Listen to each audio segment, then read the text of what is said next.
Mohammed bin Salman and Prime Minister Modi tightening and strengthening that leadership and relationship between India and Saudi Arabia. And we had visuals from yesterday, when he was accorded a full-blown state visit. It was an official state visit where MBS came and met the President Draupadi Murmu. There was a guard of honor. There were some bilateral talks that happened, meetings signed, some minutes of the meetings were signed. What are you learning from the newspaper that you have there?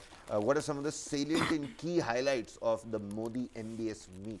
Well, as you were saying, the images of them signing something, well, it was MOU. So the India and Saudi have signed like 47 MOUs together.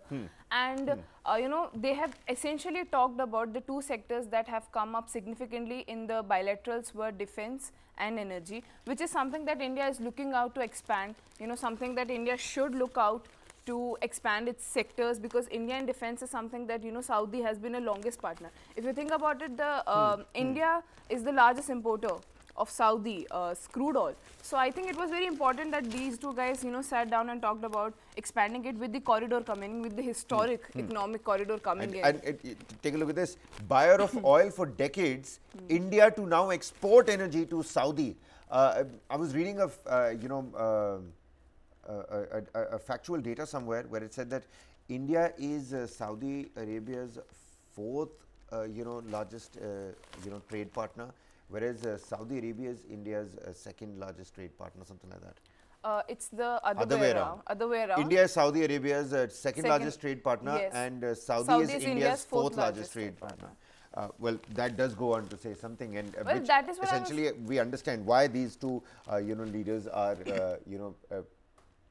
strengthening those relationship ties.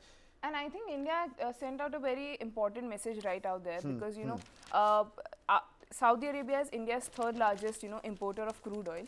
But after the Russia-Ukraine war, Russia came into the picture and they started exporting discounted crude oil to India. But now after the war and after the influence, after the West's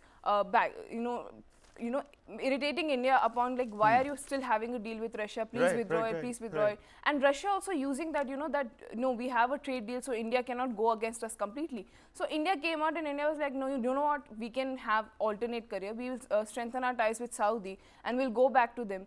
And, it was a clear message to Saudi as well, that India is an independent nation and we don't need to have a particular alliance. Indirectly, that message also went across to Beijing as well. Yes, China as well. The BRI that we are talking about, the road initiative, that that we are going to counter with the economic corridor, is something is very important to look at, because India is continuously strengthening their ties with each nation, let's say Saudi, whether it's Russia, whether it's China, and still giving out a very clear message that we are still independent and we have alternates, because we have good bilateral relations with every country. So we are going to have alternates on every trade route, you say, defense deals, you say, which was something interesting to see. And I think I'm reading here, it says Spice Route 2.0 will be bigger than Silk Route, which is what the Saudi minister says. Saudi Arabian Investment Minister Khalid Al-Falih said here on Monday that the India-Middle East-Europe Economic Corridor, or the IMEEEC, oh man, we'll have to deal with another set of acronyms,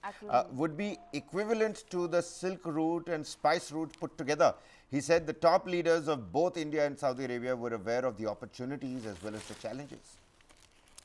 Inc.'s Memorandum of Understanding plans to be export hub of fuel of the future.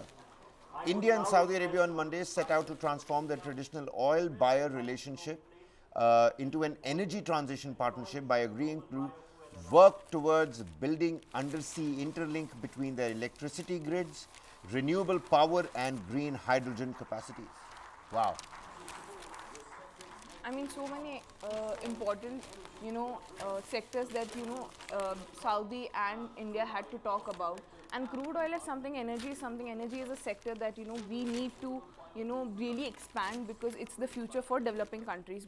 Sustainable development is possible, but crude oil is something that, it is not available. And one thing I also read about is that Saudi and India have agreed, like in 2019, they signed a deal of $100 billion investment in India, and it got delayed because of COVID pandemic and the Russia-Ukraine war. But now that deal has signed again, and Saudi has promised that they'll fulfill the promise of, doing that big investment in India, because it's important that they set up refineries in our country, and it will be a good leap for the energy sector in India as well. And even the Taking a China- look at some of these Hindi newspapers as well. प्रधानमंत्री मोदी और Saudi Prince Salman के बीच Bharat Saudi अरब सहयोग परिषद की पहली बैठक। 4 लाख करोड़ की west coast refinery का काम तेज होगा। सऊदी अरब अगले कुछ साल में भारत में 8.20 लाख करोड़ निवेश करेगा। उफ। It seems like the trajectory is only up and onwards. Gujarat की गिफ्ट सिटी में वेल्थ फंड का दफ्तर संभव. So there's a possibility of an office that might be set up in Gujarat. Well, it was amusing to see Kabir reading Hindi the first thing in the morning. But as you were saying about China, that we are giving a straight message to China, but I think China doesn't seem to get the memo, because they are actually appreciating us. Yeah, China they're saying the G20 message is positive. Positive. The G20 Delhi declaration that has come out is very positive. It's You're right. something that they are appraising us, and Foreign Ministry said that China's position on Ukraine issue is clear, and the declaration that India has given out, it really positions China in a good light, really positions China at a positive outcome. So that is something that was interesting, because here we are giving clear out messages to China that this is not going to work out for you. We are going to cut ties with you. And on the other hand, we have China praising us, like this is what we are talking about. So something interesting to note about, and I think the appreciation that we are getting from everybody, whether it's bilaterals with Saudi, whether it's bilaterals with Take a look at that. Take a look at that, Nancy.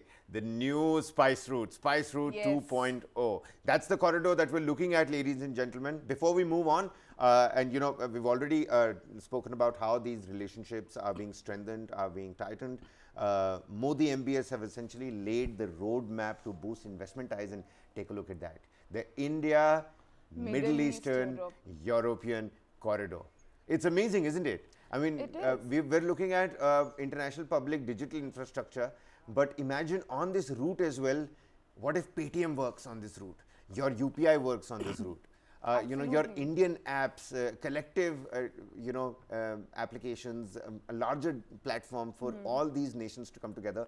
It's absolutely amazing now, isn't it? And India was struggling to find a direct route, or a less cheaper route to Europe, because the market in Europe is still so unexplored, and similarly goes for Europe countries as well, because European countries really need to discover India's market, but there has been no route since then. The only route that the Belt and Road Initiative that we are talking about was China, and we have been in conflict with Pakistan over that route. So I think this move is definitely historic, and as Biden said, and I quote, that it's a big deal. It's a very big deal, because this is going to change the economic game forever. The finance ministers of both these nations, Saudi Arabia and India, have sat down yesterday. They discussed Indian firms at London School of Economics and UK pension funds in India. So much that can already happen, and already so much that has been signed upon. The opportunities and, the encouragement here is that the dimensions that one can touch upon between these two countries, strengthening their relationships, is absolutely paramount. And you hit the nail on the head when you said that this is more like our own fuel independency. True, and because the important thing to note in that is everybody is so excited to invest in India. If you go through all the bilateral relation and all the MOUs that are being signed, every country is so excited to expand the market in India, to expand, to explore the market, to be a part of India's growing economy, because I think everybody now understands that India is definitely going to be the next global economy, the next leading and the fastest growing economy in the world. Right.